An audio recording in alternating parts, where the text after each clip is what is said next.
რატომ დაარტყა ილიამ გეიჯის? რა უთხრა ჯოშ ჰოკიტმა თოფურიას? ადესანიას და მახაჩევის პროგნოზი და რატომ დაუპირისპირდნენ მებრძოლები ერთმანეთს? ამ და სხვა საინტერესო ინფორმაციისთვის უყურეთ ვიდეოს ბოლომდე. რამდენიმე საათის სრულ სიგიჟემდე 15 ივნის დილის 4 საათზე UFC-ს ისტორიაში ერთ-ერთი ყველაზე დიდი და განსხვავებული ღონისძიება ვაშინგტონში დაიწყება. 7 ბრძოლა პირდაპირ თეთრი სახლის ეზოში ღია ცის ქვეშ გაიმართება. 7-დან 2 5 რაუნდიანი სატიტულო ბრძოლა იქნება და რაც ყველაზე მნიშვნელოვანია, თავარ ბრძოლაში UFC-ს 2 წონის ქართველი ჩემპიონი ილია თოფურია მსუბუქი წონის დროებით ჩემპიონს ჯასტინ გეიჯის დაუპირისპირდება და იმედია რომ მე-18 გამარჯვებასაც ისე იმერს. აღსანიშნავია ის ფაქტი, რომ თავარი ბრძოლის მონაწილეების გზა ოქტაგონისკენ ოვალური კაბინეტიდან დაიწყება. ყველა მებრძოლს ამ საღამოსთვის სპეციალურად შექმნილი ეკიპირება ეცმება. ქართველმა ჩემპიონმა ოქტაგონი უკვე მოინახულა და ემოციებიც ვერ დამალა. ამ საოცარი საღამოს დაწყებამდე პირდაპირ ლინკოლნის მემორიალის წინ პრეს-კონფერენციას გაიმართა. მისი დამთავრების შემდეგ კი თეთრებში გამოწყობილი ქართული ჩემპიონის და გეიჯის ფეის-ოფით შედგა, სადაც თოფურიამ მეტოქეს ხელი ხრა. ამ საინტერესო დიალოგის მოსმენამდე გთავაზობთ მნიშვნელოვან მომენტებს პრეს-კონფერენციიდან. აქვე გეტყვით იმას, რომ ჯოშ ჰოკიტი, რომელსაც ილია თოფურია ალექს პერეირას გამო წინა პრეს-კონფერენციაზე დაუპირისპირდა და ჭიქა ესროლა, ამ პრეს-კონფერენციაზეც ქართველის გამოწვევას ცდილობდა. ჰოკიტი შეშინებული ადამიანივით საუბრობდა. ის მარველის პერსონაჟს, ჰალკს ბაძავდა და ბრიუს ბენერის როლს თამაშობდა, რომელიც ჰალკის შეკავებას ცდილობს. ამ საინტერესო პრეს-კონფერენციის მოსმენამდე არ დაგავიწყდეთ ვიდეოს დალაიქება. ვიცი რომ მსოფლიოში საუკეთესო ვარ. მალე ერთ სივრცეს გავიზიარებთ და მას ექნება ოქტაგონი იმისთვის რომ საპირისპირო დაამტკიცოს. ვგრძნობ რომ მსოფლიოში საუკეთესო ვარ, მაგრამ თუ არ მეთანხმები დამიმტკიცე, რომ ვცდები, თუ შეგიძლია. თუმცა ეჭვი მეპარება. ერთადერთი რაშიც დარწმუნებული ვარ, მას პირველივე რაუნდში გავდიშავ. ეჭვგარეშეა რომ ეს ბიჭი ერთ-ერთი საუკეთესოა მსოფლიოში. ის მეორე ნომერია. წონის მიუხედავად საუკეთესოთა სიაშია, მაგრამ გალიაში დიდი გამოცდილება დამიგროვდა და ამ გამოცდილებას გამოვიყენებ. ვენდობით ჩემს შესაძლებლობებს. ბრძოლა გიჟური რამაა და ამიტომ ვაპირებ შევიდე და ყველაფერი სასწორზე დავდო. ეს არის ყველაფერი, რისი გაკეთება შემიძლია. არც კი თქვათ რომ მეორე ნომერი ვარ, მე პირველი ნომერი ვარ და მეტოქეს პირველ რაუნდში გავთიშავ. არავის ჩაუგდია ნოკაუტში მაქს ჰოლოვეი და მე ვიყავი პირველი ვინც ის გათიშა. რატომ არ შეიძლება ჯასტინთანაც იგივე გავაკეთო და ჯასტინმა გულის სიღრმეში იცის რომ პირველ რაუნდში ნოკაუტში ჩავაგდებ. არ არის ეს სიმართლე. მართალი ვარ. შენ შეიძლება ეგრე გონია, მაგრამ არა. როგორც ყოველთვის მე ვიქნები პირველი ვინც ამას გააკეთებს. დარწმუნებული ვარ რომ ჩემმა მწვრთნელმა ბრწყინვალე გეგმა შეიმუშავა. მწვრთნელი შენთან ერთად არ იქნება. შენ მარტო იქნები ოქტაგონზე ჩემთან ერთად. კი რა თქმა უნდა, მე და შენ მეგობარო. არავინ დაგეხმარება. შენ მსოფლიო ჩემპიონიც კი არ ხარ და რა ხდის შენს მწვრთნელს საუკეთესოდ, თუ შენ არ ხარ საუკეთესო. მისი წარმატება, სხვა ათლეტების, ჩვენი მიღწევები, მისი მიღწევები მთლიანობაში, ეს ხდის ჩემს მწვრთნელს საუკეთესოდ მსოფლიოში. ანუ ჩემი მწვრთნელი ყოფილა საუკეთესო მსოფლიოში, რადგან მე მოვიგე მსოფლიო ტიტული მსუბუქ წონაში. წარმატებით დავიცავი, შემდეგ ავედი მსუბუქ წონაში. ასე რომ, ჩემი მწვრთნელია საუკეთესო მსოფლიოში. რა თქმა უნდა, ბრძოლა პირადულია. ჩვენ ვცდილობთ ერთმანეთი ვცემოთ. ამას ვაკეთებთ. ეს არის ეს სპორტი. არც ერთ თქვენგანს არ ესმის, რა სერიოზულია ეს. მხოლოდ ჩვენ, მებრძოლებს გვესმის იქ ყოველჯერზე შესვლის შედეგები. ზოგიერთ ჩვენგანს ეს გვიყვარს. ზოგიერთი თქვენგანი კი ვერასდროს იოცნებებდა ამ შანსების და ამ რისკების გაღებაზე. თუმცა ამას ვაკეთებთ ჩვენ, როგორც მებრძოლები. აქ ჰიპოთეტური კითხვებისთვის არ ვარ. წინ რეალურად საშიში მოწინააღმდეგე მყავს. ეს არის ყველაფერი, რაზეც ვნერვიულობ. წარმოუდგენელი ჰალკი გეიჯისკენ არის. მიკროფონი წაართვით ამ შტერს. გეიჯი მასზე ზეწოლას განახორციელებს.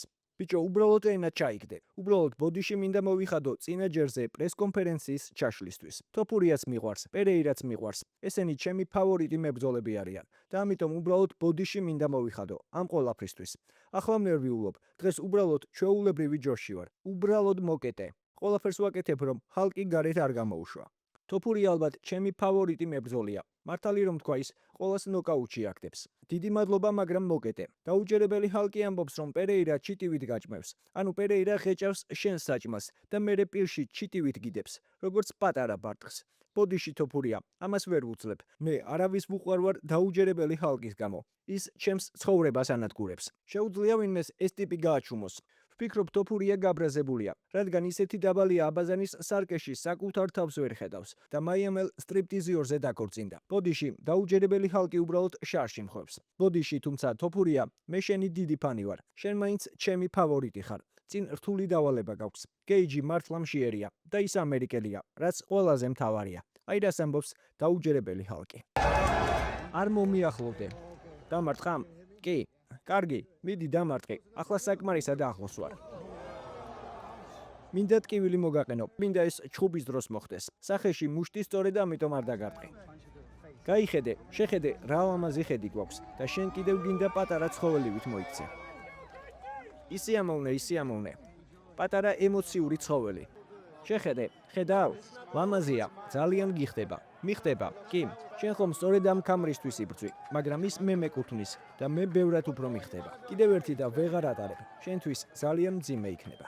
ალბათ დამეთანხმებით, რომ ყველაფრის მიუხედავად ჯასტინის მხრიდან მცირეოდენი პატივისცემა მაინც იგრძნობა, რასაც ვერ ვიტყვით ჰოკიძე და მის სიტყვებზე, რომელიც ვფიქრობ, უყურადღებოდ არ დარჩება და ადრე თუ გვიან ილიასგან საკადრის პასუხს მიიღებს. თუმცა მანამდე, რა თქმა უნდა, თეთრი სახლის ღონისძიება გველოდება, რომელიც, როგორც გითხარით, 15 ივნისის დილას 4 საათზე დაიწყება. თავარ ბრძოლასთან დაკავშირებით პროგნოზი არაერთმა მოქმედმა თუ ყოფილმა მებრძოლმა გააკეთა, თუმცა ამ ეტაპზე გთავაზობთ ისრაელ ადესანიას და ისლამ მახაჩევის მოსაზრებებს. ტოფურია თავის რეკორდს 18-მდე გაზრდის. საბრძოლო ხელოვნების ისტორიაში ყველაზე დიდ არენაზე საღამოს მთავარ მოვლენაში ვფიქრობ, რომ ილია გააკეთებს იმას, რაც უკვე ბევრჯერ გაუკეთებია და მარცხებს ლეგენდას. ილია საბოლოოდ ჩაწერს თავის სახელს უდიდეს მებრძოლთა შორის.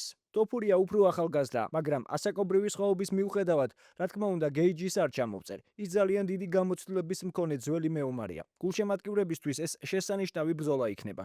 ჯერა რომ დაპირისპირება ბოლომდე ნამდვილად არ გასტანს და უფრო ტოფურიას გამარჯვებისკენ ვიხები. ტოფურიას განცხადებებს ყურადღებას არ ვაქცევ, რადგან ყველა ვნახეთ რა მოხდა. ვიღაცაები იტყვიან, რომ ეს სიმართლე არ არის, მაგრამ შემიძლია ჩემი და ჩემი მენეჯერის მიმოწერა გავასაჯაროო. მან დამირეკა და მითხრა: თეთრ სახლში ჩხუბი ტოფურიას წინააღმდეგ.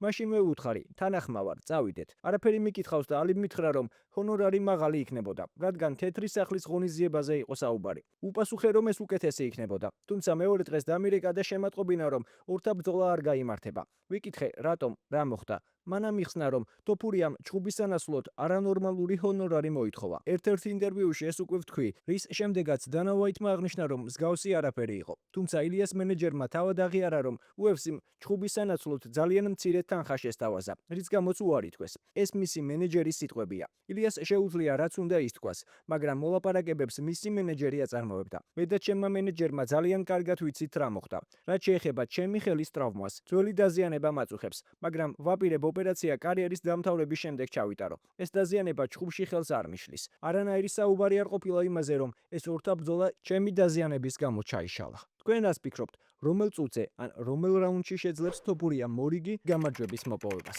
დაწერეთ თქვენი აზრი კომენტარებში. და რა თქმა უნდა, თუ დაგავიწყდათ, დაალაიქეთ ვიდეო, გამოიწერეთ არხი და ჩართეთ ზარის ხილაკი, რომ არ გამოგჩეთ შემდგომი საინტერესო სიახლეები.